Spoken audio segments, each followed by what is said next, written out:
My dad left everything to his caretaker until I found his real will. It sounds like the start of a bad joke or a bitter country song.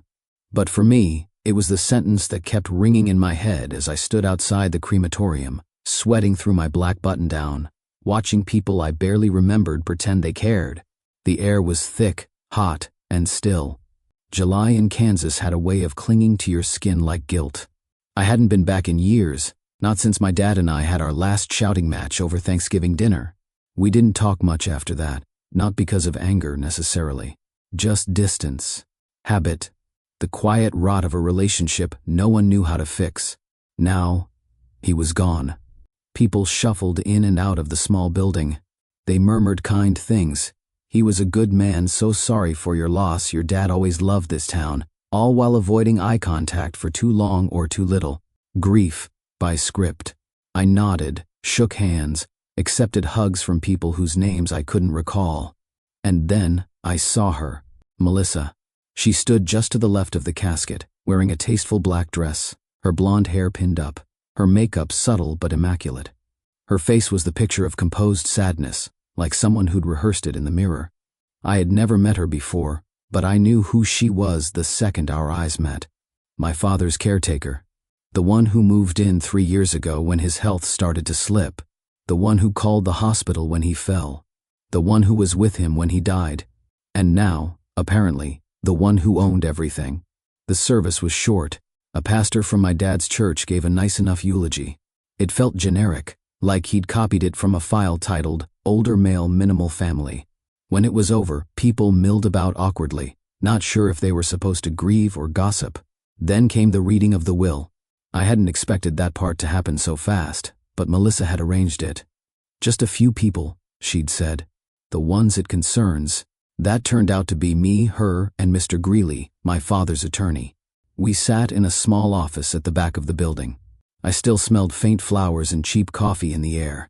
Melissa crossed her legs elegantly. I tapped my foot and tried to act like I didn't care. Mr. Greeley opened a yellowed manila folder and cleared his throat. Per the last will and testament of Mr. Donald Barrett. I waited for something.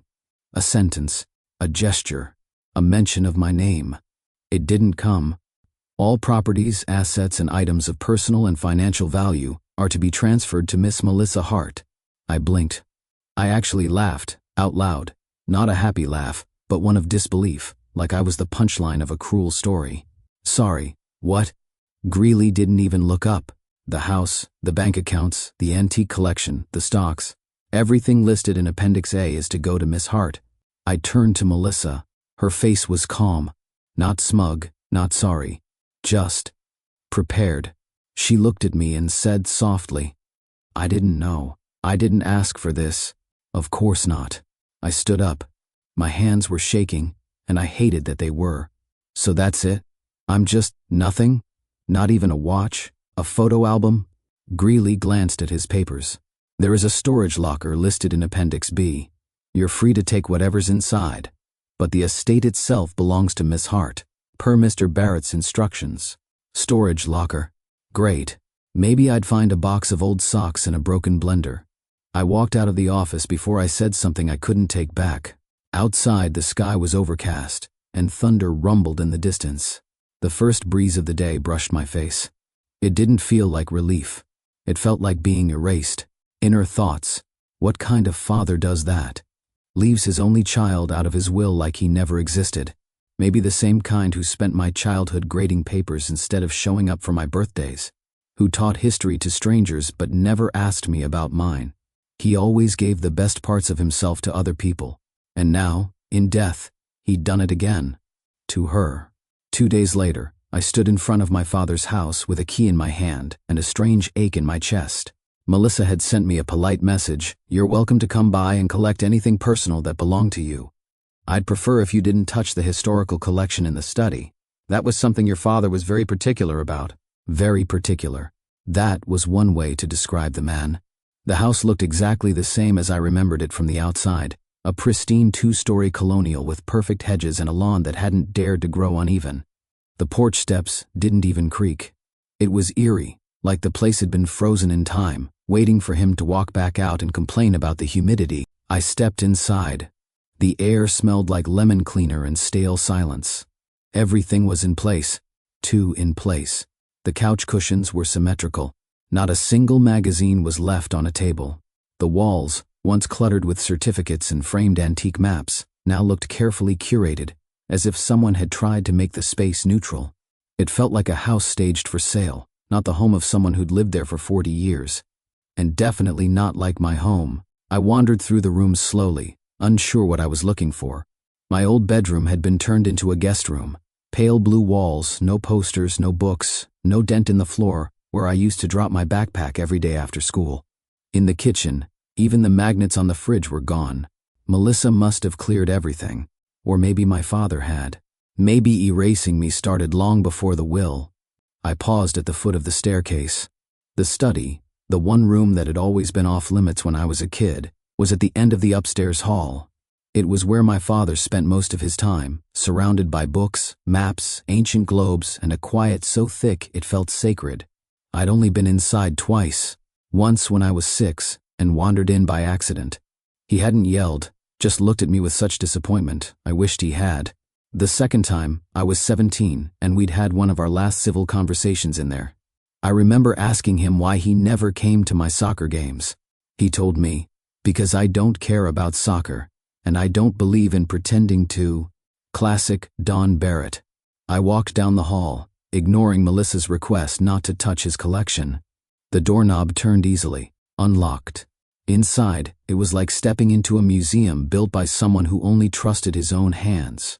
Floor-to-ceiling bookshelves lined 3 walls, each shelf neatly categorized by region and century. A massive wooden desk stood in the center of the room, the same one I remembered, with its brass drawer handles and green glass reading lamp. The room smelled like old wood, ink, and dust, not the surface kind, but deep, lived-in dust, the kind that has stories.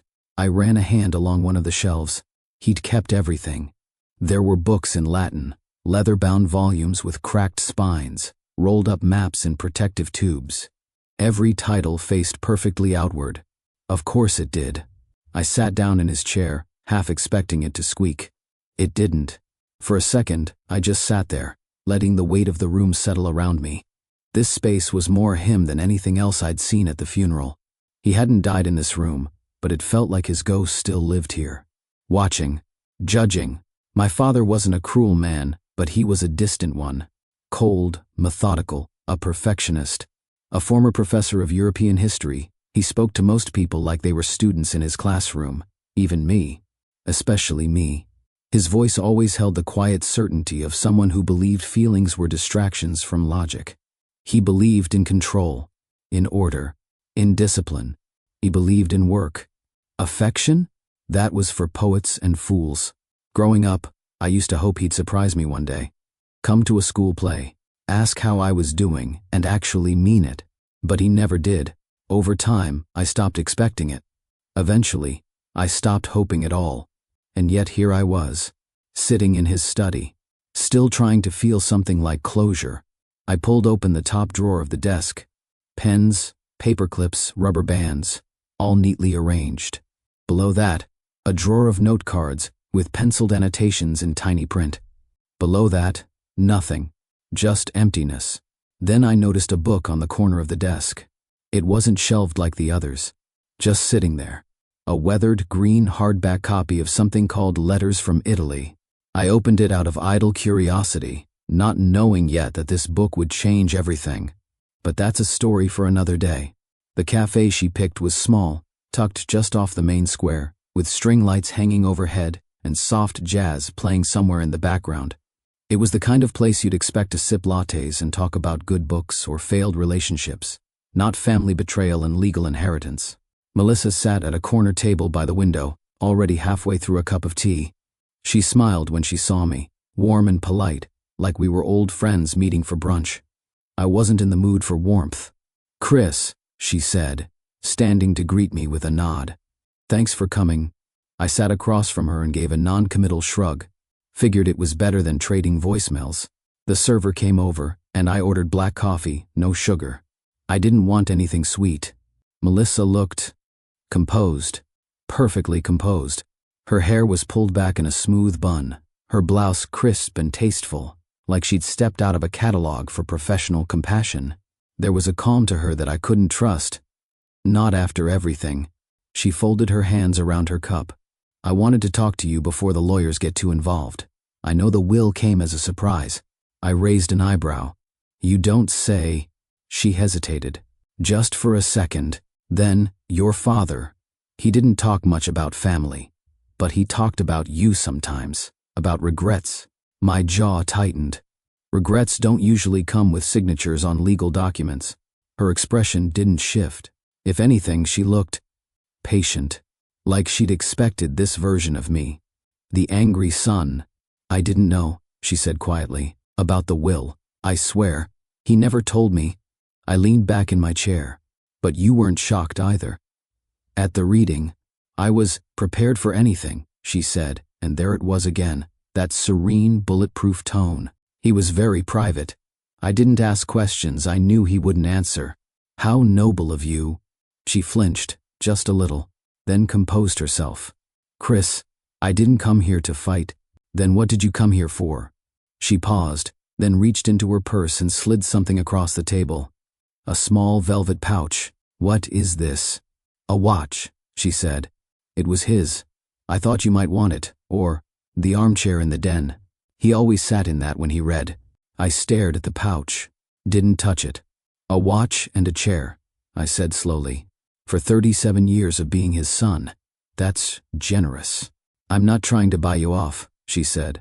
I know what it feels like to be left out of someone's life.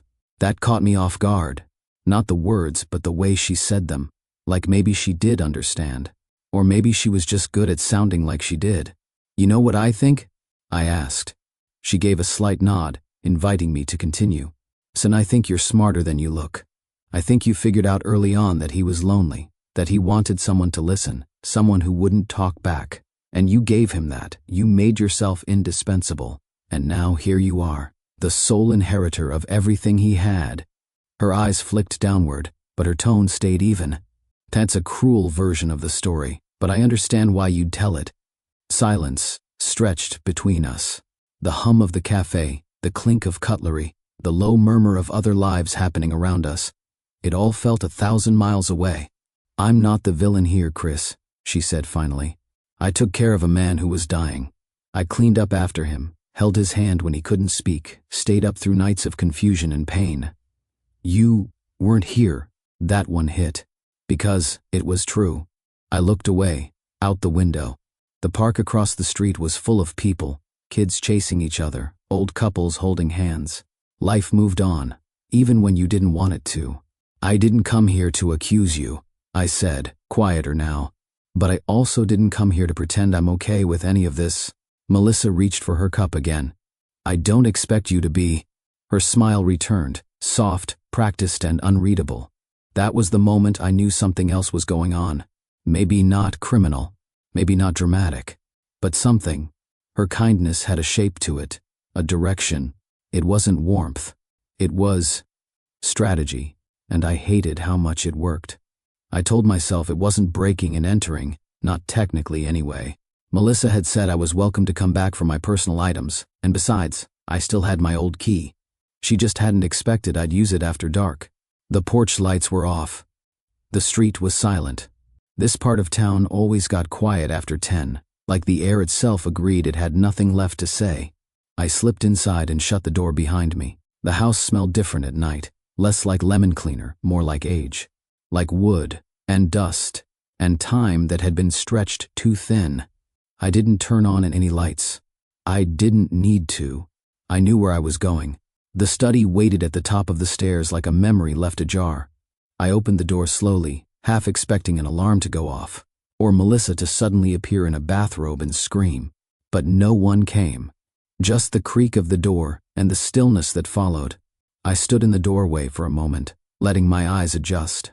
The moonlight spilled in from one high window, enough to paint the shelves in a pale glow. Books stood in rigid order, untouched. Even the air felt undisturbed, like it didn't dare move. I crossed the room and ran my fingers along the shelves again. History, travel, war, philosophy, all the topics he loved, Or maybe hid behind. I started pulling volumes off the shelves one by one. At first, I didn't even know what I was looking for. Some part of me hoped I'd find a photo tucked between pages, or a letter I'd never seen. Something that proved he'd remembered I was his son. But what I found was far stranger. The book was titled Letters from Italy, bound in faded green cloth, its corners soft and worn. I almost missed it. It didn't stand out, wasn't out of place. But when I picked it up, something felt wrong. Too heavy. The spine was rigid, unnaturally so, like it had been filled with something that didn't belong. I opened it carefully. Inside, the pages had been hollowed out, neatly, methodically, with a precision blade. It looked like a secret compartment from a spy novel, and resting inside was a folded document, aged but intact. Thick paper, handwritten, sealed in a plastic sleeve. My heart stopped. I slid it out and unfolded it slowly, my fingers trembling. It was a will. Another will. Dated 2 weeks after the official one. Handwritten, signed by my father. Same exact name, same blocky penmanship I remembered from notes he used to leave on the fridge. And this time, it said something different. I, Donald J. Barrett, being of sound mind and body. I kept reading. My name appeared not once, but several times. The estate, the house, the assets, the collections. It was all to go to me. Everything. No mention of Melissa. No mention of a caretaker. No addendums. No conditions. Just me. I sank into the old leather chair behind the desk and stared at the paper in my hands. My throat went dry. This couldn't be real. And yet, it was. The paper was brittle at the edges, the ink slightly faded but still legible. It looked and felt authentic. My father's signature was there, unmistakable. The date, 2 weeks after the notarized will that had handed everything to Melissa. He changed his mind. He changed his mind and never told anyone. Or maybe he did, and someone made sure it got buried. But no, that wasn't like him. My father didn't trust people, especially not with things that mattered. He must have written this himself and hidden it, thinking he'd come back to it later, make it official when he was ready. Except he never did. And now I was the only one who knew it existed. I sat in silence, staring at the hollow book, the will in my hands, the moonlight crawling slowly across the floor. I should have felt triumphant. I should have felt vindicated. But all I felt was confusion. And something close to guilt. Why didn't he file it? Why didn't he leave it in the lawyer's office, or even tell someone it existed? Why hide something so important in a book? Unless he didn't think I'd come back. Unless he wasn't sure he wanted me to find it at all. I folded the will carefully and slid it back into its sleeve, heart still pounding. This changed everything. Legally, emotionally, personally. But what the hell was I supposed to do with it? Sana's law office smelled like burnt coffee and paper, two things that had soaked into the walls long before I got there. It was a converted house on the edge of town, with creaky floors and a front desk covered in sticky notes. She greeted me with a curt nod and no smile, ushering me past a door marked private that didn't quite close all the way. I'd called ahead, said I needed to show her something personal regarding my father's estate. I didn't tell her what, just that it was serious. Now, she sat across from me at her cluttered desk, reading glasses perched on the tip of her nose, examining the folded will like it was a dead bird I'd brought in from the woods. After a long silence, she looked up. "Where did you get this?" "From a book in his study," I said. "Hidden inside letters from Italy." Sana raised an eyebrow but didn't comment. She took another long look at the document, then reached into a drawer and pulled out a magnifier. Her eyes scanned every curve of ink, every smudge, every line of text. "The signature looks authentic," she said finally. "The paper, the ink, even the language matches your father's previous legal documents. But," she exhaled slowly, "but it wasn't filed. Not with me, not with the county clerk, not with a notary. As far as the court is concerned, this might as well be a grocery list." My stomach dropped, though I wasn't surprised. "He signed it," I said. "He dated it. Isn't that enough?" "In theory, yes. In practice, no. Courts like tidy things. Certified, stamped, witnessed. This?" She tapped the page. "This is a ghost. It'll take months, maybe longer, to challenge the registered will. And what happens in the meantime? Melissa retains full legal control of the estate, and I guarantee she'll lawyer up the second you contest it. I leaned back in the chair, the leather sticking slightly to my shirt.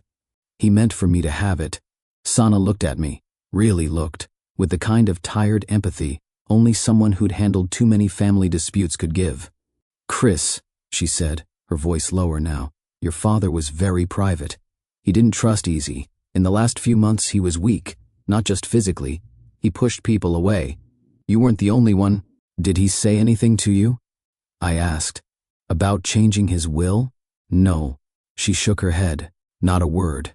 And I've known him for over 20 years. If he had, I'd like to think he would have told me." I looked down at the will again.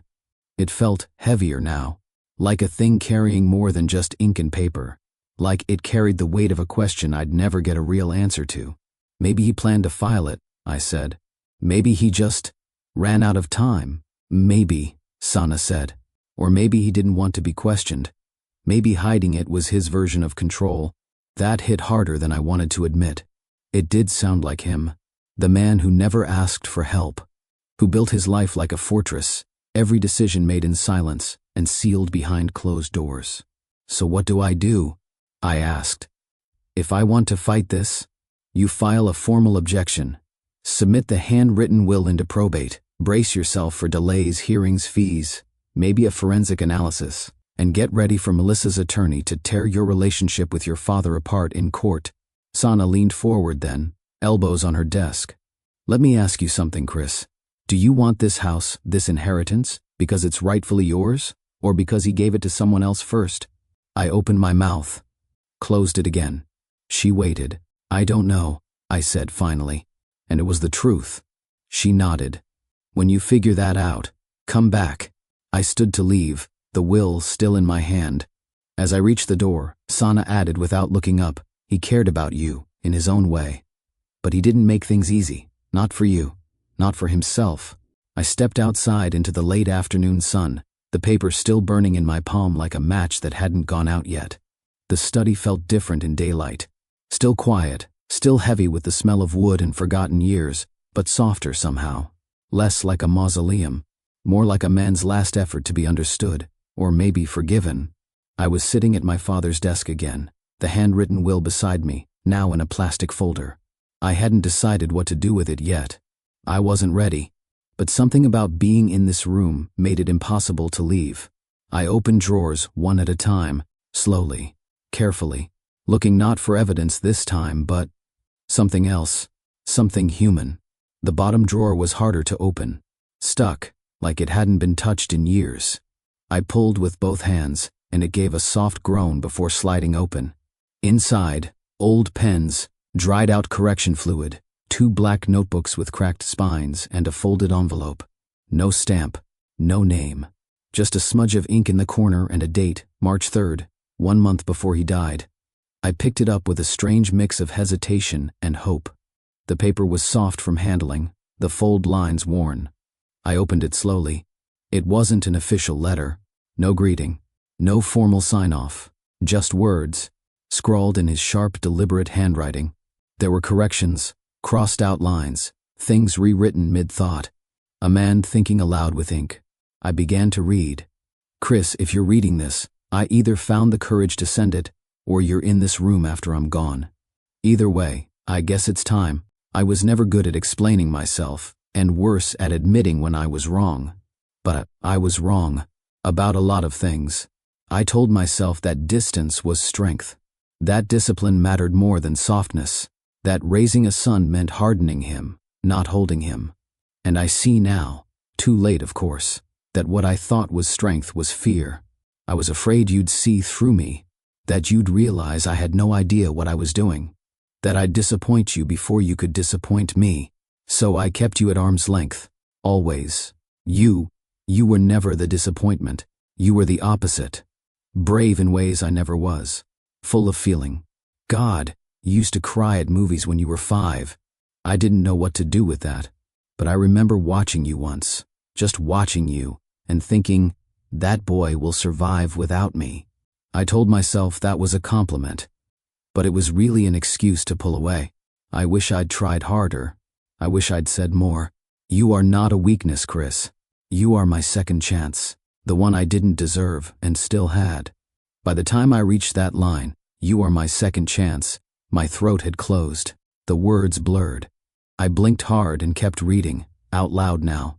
Like maybe hearing it would make it more real. You deserved better.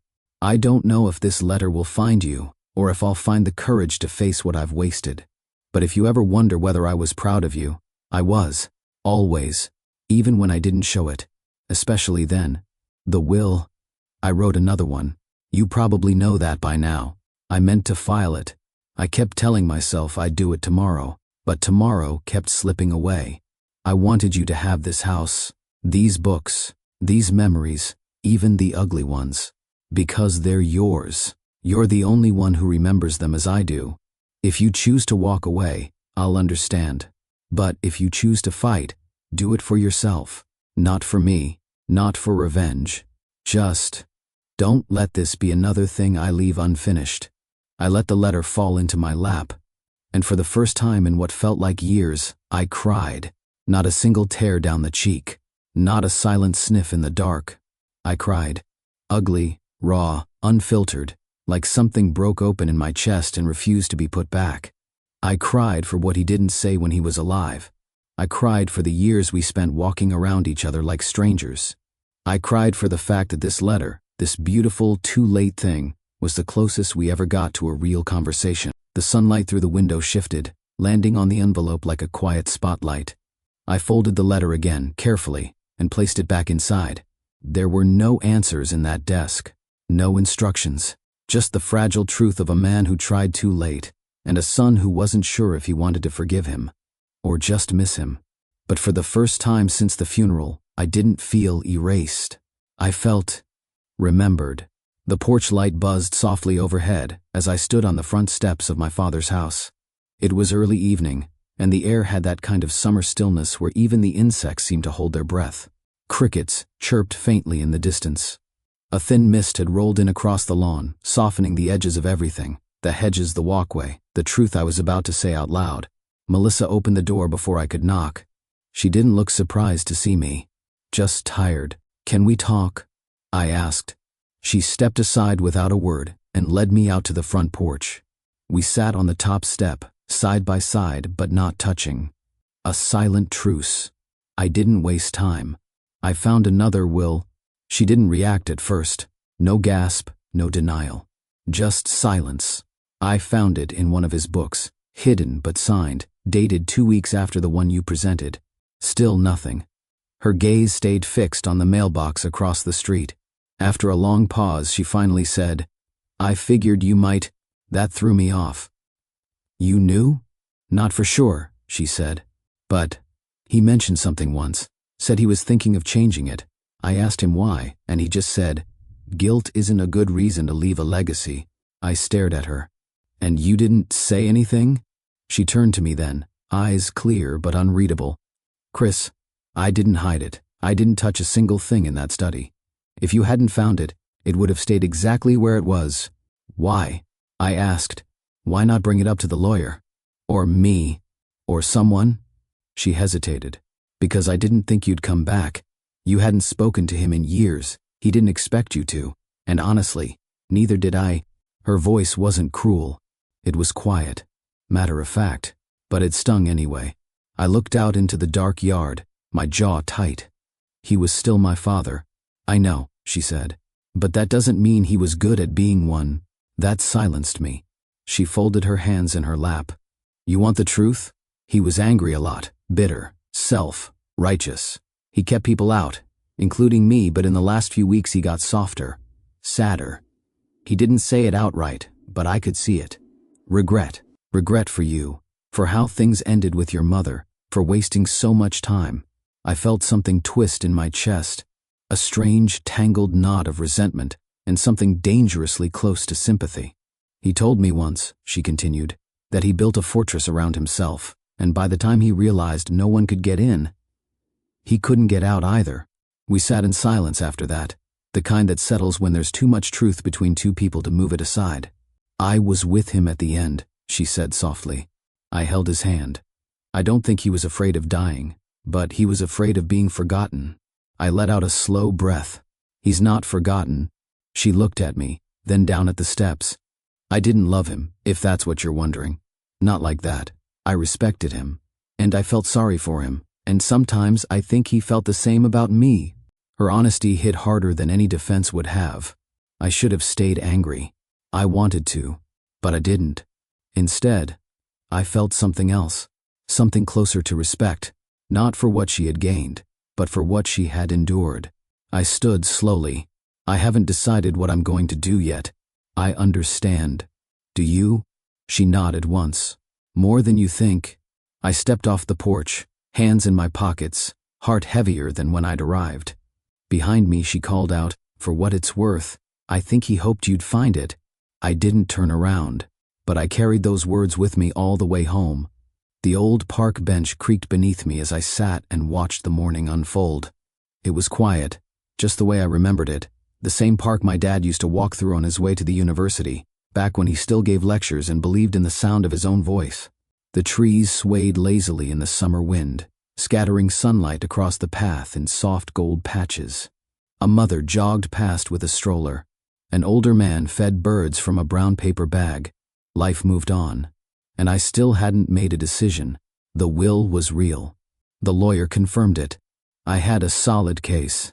I could challenge Melissa, drag it through court, fight for what was, on paper at least, mine. But sitting there, under the slow spin of a warm breeze, it hit me. What exactly was I fighting for? A house? I didn't need it. The money? Sure, it would help. But it wouldn't fix anything. Not the years lost. Not the silences. Not the empty seat at my wedding. Or the unanswered voicemails. Or the nights I sat wondering if I'd ever meant something to the man who raised me like a stranger. Justice? That word stuck in my throat like a stone. What did justice mean in this case? Winning the paperwork war? Taking the house from Melissa, who maybe didn't deserve it, but also didn't steal it? I closed my eyes and thought of the letter. "You are not a weakness, Chris. You are my second chance." If that was true, if he'd meant it, maybe the way to honor that wasn't to win. Maybe it was to let go. That afternoon, I made the calls. I met with a local nonprofit, a foundation that supports housing and care for elderly people who don't have families. I signed the necessary paperwork to begin transferring ownership of the house.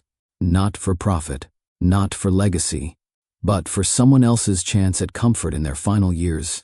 Later, I called Melissa. She didn't argue. We met one last time, and we split what was left. The savings accounts, the smaller items from the estate, even the watch she'd once offered me. She didn't fight. She didn't gloat. She simply nodded, as if she knew all along this was how it would end. There were no fireworks, no final showdowns, just two people quietly agreeing to stop carrying a man's choices like anchors around their necks. I left the meeting lighter than I'd been in weeks, not because I'd won, because I hadn't tried to. Some things don't need to be conquered, just closed. The city was quiet for once. I sat by the window in my apartment, legs curled under me, a half-finished glass of wine in my hand. The streetlights cast long shadows across the buildings, painting the skyline in soft amber and blue. Somewhere below, a dog barked once, then silence again. It had been a week since I signed the papers, since I let go. The house was no longer mine, or Melissa's. It belonged to something better now, a home for people who still had time to remember things, or forget them peacefully. That felt right. On the coffee table beside me sat a copy of Letters from Italy. Not the hollowed one, that stayed in the lawyer's vault, but another edition I'd taken from the shelf before leaving. The pages smelled faintly of tobacco and dust. Like him, I unlocked my phone and opened the voice memo app. There was one person who would want to know how it all ended. My sister Clara, who had stayed out of it, but called me every other night, just to ask if I was breathing properly. "Hey, just wanted to say I'm okay. Actually okay this time." I paused. Let my eyes wander out to the night. I didn't keep the house. Didn't want to. I gave it to a senior housing foundation. Thought maybe someone else could use a soft landing more than I needed another unresolved room. A short laugh escaped. I know, right? Me. Doing something unselfish. I sipped the wine. It tasted less bitter now. I found a second will, hidden in one of Dad's books, dated after the one that gave everything to Melissa. It left everything to me. I could have fought for it, but what's the point? Winning wouldn't have made him a better father, and losing wouldn't have made me a worse son. I paused again, eyes drifting to the sky. He wrote me a letter. Didn't send it, but he wrote it. Said I was his second chance, that I wasn't a weakness. My throat tightened, but I kept speaking. He tried, late, quiet, and in the most dad way possible, through paper. But he tried. And I think maybe that's enough. I hit stop, saved the message, set the phone down. There was a knock at my apartment door just then, soft and quick, like someone unsure if I was even home. I opened it to find a courier standing there, holding a small padded envelope. Chris Barrett? That's me. He handed me the package, had me sign something, and left without a word. Inside the envelope was a short letter, typed and signed in neat, no-nonsense script. Chris, when we finalized the estate, this account came to light. A small savings account your father opened 5 years ago, in your name. It wasn't tied to the primary will, which is why it didn't come up sooner. No large balance, but the note attached read, "For Chris, if he ever forgives me. Sana." I stared at the note for a long time. The account had barely a few $1,000s in it, nothing life-changing. But the gesture? That was worth something. That was the real inheritance. A quiet apology, not in words, not even in letters, but in the kind of action he rarely took when he was alive. I folded the letter carefully, slid it back into the envelope, and leaned over to open letters from Italy. The real one. The one that hadn't been gutted for secrets. The pages crinkled slightly as I turned them. And the scent, warm paper and faint tobacco, drifted up like memory. And for the first time since he died, I smiled. Not because it was over, but because maybe, in the end, he'd tried to meet me halfway. And I'd finally stopped waiting for him to cross the whole distance alone.